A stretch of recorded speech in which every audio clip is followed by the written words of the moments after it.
संजय राउत जो बोल रहे हैं ना, संजय राउत खुद बहुत बड़े झूठे और मक्कार आदमी हैं।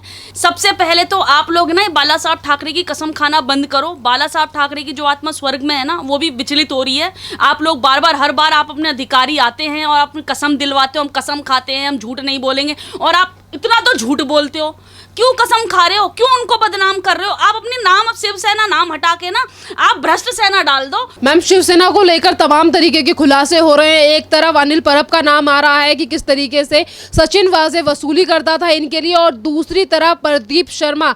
इन सारी चीज़ों को लेकर जब खुलासे हो रहे हैं तो संजय राउत का कहना है कि एक शिवसैनिक कभी झूठ नहीं बोल सकता क्योंकि वो बाला साहब ठाकरे की कसम खाकर शिवसेना में आता है। भाई साहब जी, पहले जो संजय राउत जो बोल रहे हैं ना, संजय राउत खुद बहुत बड़े झूठे और मक्कार आदमी हैं।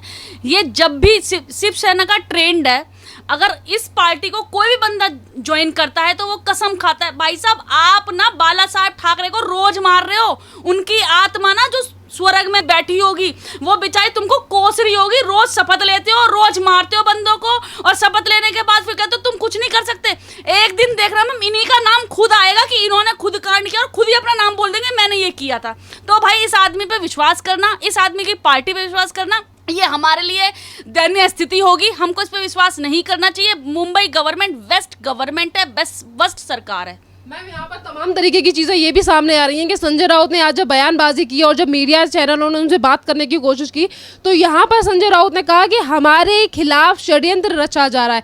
जब उन्हीं के खिलाड़ी अभी से कुछ दिन पहले सचिन वाजे की तारीफ करते हुए नजर आ रहे थे संजय राउत, आज सब सचिन वाजे खुलासे कर रहा है तो कह रहा है कि हमारे खिलाफ चाल चली जा रही है। ये जो महाराष्ट्र गवर्नमेंट है, तो मुंबई आपको पता है माया नगरी है, यहाँ पे बॉलीवुड पिक्चरें बनाता है, सब कुछ होता है, तो इनको वहीं की हवा पानी लग गई है। ये अपने एक मूवी क्रिएट कर रहे हैं, मूवी बना रहे हैं जिसके खुद ही किरदार है, खुद ही हर कोई है। तो यहाँ इनको मूवी बनानी चाहिए। आओ बहन, षड्यंत्र खेलें, ठीक है? तो षड्यंत्र ही हो रहा है यहाँ पर। कोई बंदा, किसी का नाम आ जाता है तो षड्यंत्र रचा जा रहा है। 100 करोड़ का जो उगाही जो होती है, तब बोलते हैं वो षड्यंत्र कर। भाई साहब, कहीं आपने खुद के अपने लिए तो षड्यंत्र नहीं कर लिया?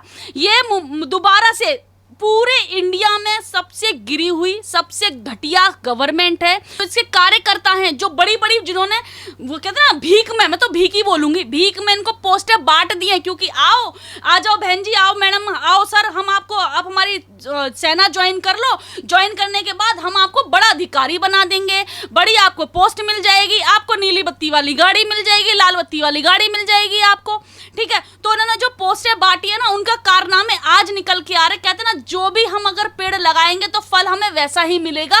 तो इन्होंने अपने, कहते हैं ना, अपने पूर्व समय में इन्होंने ऐसा पेड़ लगाया है जो कभी, आप तो बाला साहब ठाकरे ले लो, देशमुख जी ले लो, परमवीर जी ले लो, अभी तो प्रदीप शर्मा जी का भी नाम आ गया है, ठीक है? उन्होंने ऐसे ऐसे पेड़ लगाए, वो वैसे ही फल देंगे। अब आप आम के पेड़ से तो आप कहते हैं ना, नीम के उसकी नहीं कंपेयर कर सकते कि वो भाई को बबूल देने लगेगा या कोई और देने लगेगा। तो आपने जैसा किया है वैसा ही आप काटोगे, जैसी फसल बोई है वैसे ही आप काटोगे। और रही बात षड्यंत्र की, आप खुद अपने लिए षड्यंत्र रच रहे हो। आप अपने खुद ही गड्ढे में खुद गिरोगे। और देखिए, अगर कोई भी बंदा ना किसी के लिए गड्ढा खोदता है तो वो बंदा खुद गिरता है। तो आपने अपने लिए गड्ढा खुद ही खोदा है। सचिन वाजे ने ये खुलासा किया, और सचिन वाजे की जो कल चिट्ठी थी, सचिन वाजे का उसमें कहना था कि वो कितनी ज्यादा वसूली किसके लिए करके देते थे। तो यहाँ पर नाम आया था शिवसेना के एक और मिनिस्टर अनिल पराब का। अनिल पराब को लेकर अब संजय राउत का ये कहना है कि मैं उन्हें अच्छी तरीके से जानता हूँ, वो इस तरीके के काम कर ही नहीं सकते। हमेशा गुनहगार के लिए इस तरीके से चीजें क्यों बोली जाती हैं संजय राउत की तरफ है। इससे पहले ये सचिन वाजे की भी तारीफ कर रहे थे कि सचिन वाजे को इस तरीके से नहीं बोलना चाहिए, सचिन वाजे एक बहुत अच्छा इंस्पेक्टर है।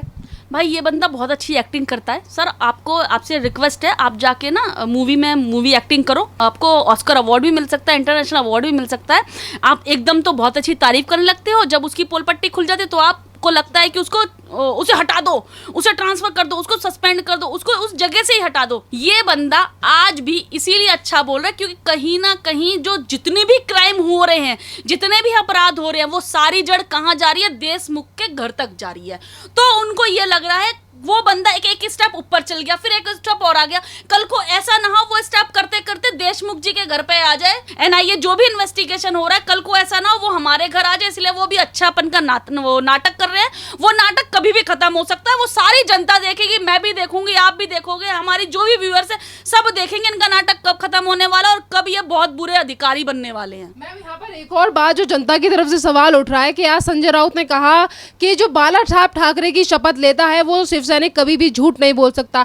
तमाम बयान ऐसे देखे गए हैं संजय राउत के जिसमें संजय राउत खुद ही बोलकर बदल जाते हैं, तो क्या ये झूठ नहीं हुआ?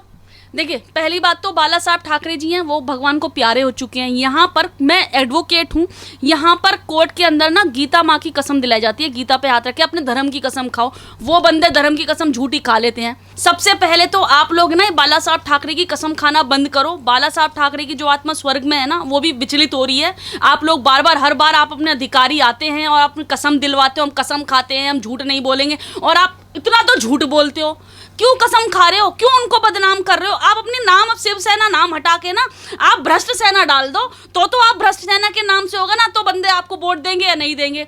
भाई साहब, आप शिव जी को भी बदनाम कर रहे हो, आप बाला साहब ठाकरे को भी बदनाम कर रहे हो। आप प्लीज आप अपना नाम हटाओ और फिर हम वोट देंगे, फिर हम आपके बारे में सोचेंगे कि आप कैसी सरकार हो। मैम, प्रदीप शर्मा को लेकर जो खुलासे हो रहे हैं कि मनसुख हिरेन की हत्या में भी शामिल है ये जो शिवसैनिक है, इसका नाम जो प्रदीप शर्मा है, ये मनसुख हिरेन की हत्या में भी शामिल है। और सचिन वाजे ने एक और बड़ा खुलासा किया है कि प्रदीप शर्मा ही जेलेटिन लेके आया था, वही जेलेटिन जो अंबानी के घर के सामने स्कॉर्पियो कार में मिली थी।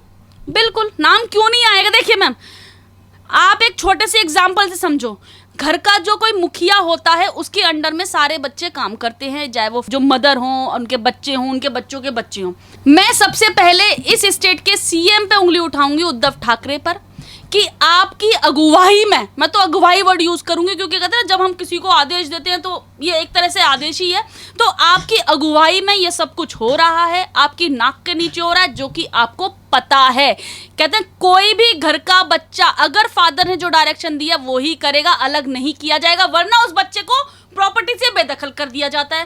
तो आप क्यों नहीं हटाते थे ऐसे बंदे को? अगर आपकी जो गवर्नमेंट है, आपके जो नेता हैं, आपकी जो बड़े बड़े अधिकारी, जो सो कॉल जो आपने पोस्ट बांटी हुई है, अगर वो अच्छे नहीं है तो आपको हटाना चाहिए। नहीं, आपको बदनाम करेंगे। आपने जो करा है वही तो दिखेगा। आप देखिए, सबसे पहली बात, अब देश की जनता जाग उठी है। ये 21 सेंचुरी है, जो होगा हम उसके बारे में बोलेंगे और बोलते रहेंगे, आखिरी दम तक बोलते रहेंगे। हर बंदा बोलेगा। अब वो समय चला गया, उसने उसको बोला, वो बात घूम फिर के अलग, वो बात को जो औचित्य था ना उस बात का, वो बात का औचित्य ही खत्म हो गया, वो बात के मायने ही बदल गए। लेकिन अब सोशल नेटवर्क एक ऐसा प्लेटफॉर्म बन चुका है, अगर आप दिन में कुछ काम करोगे ना, आपके 1 घंटे बाद हम सबको पता चल चुका होगा, क्योंकि आप पे हर बंदे ने नजर रखी हुई है।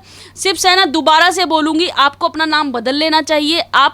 आप भगवान के नाम को, आप अपने फादर की जो भी इनकी जो बाला साहब ठाकरे थी, इनको बदनाम कर रहे हो। सीरियसली अब आप पे तरस आने लगेगा कुछ दिन बाद, अगर यही स्थिति आपकी चलती रही। अभी आपका हमारे पूरे देश की जनता, हम सबका आपके लिए ना एक, इस गवर्नमेंट के लिए एक वो है कि भाई कैसा काम कर रही है, गुस्सा है। लेकिन एक समय ऐसा आएगा, इन पर तरस आने लगेगा। तरस आके क्यों इन्होंने ऐसा करा, क्यों इन्होंने नाम बदनाम करा? क्योंकि देखिए, जब कोई भी पार्टी बनती है ना तो बड़ा सोच समझ के आते। जैसे केजरीवाल को ही ले लो, जिस टाइम आई थी ना, बड़ा हम ये करेंगे, हम वो करेंगे, ये करेंगे। सेम शिवसेना भी जब आई थी तो ऐसे ही बोलती हम ये करेंगे, वो करेंगे।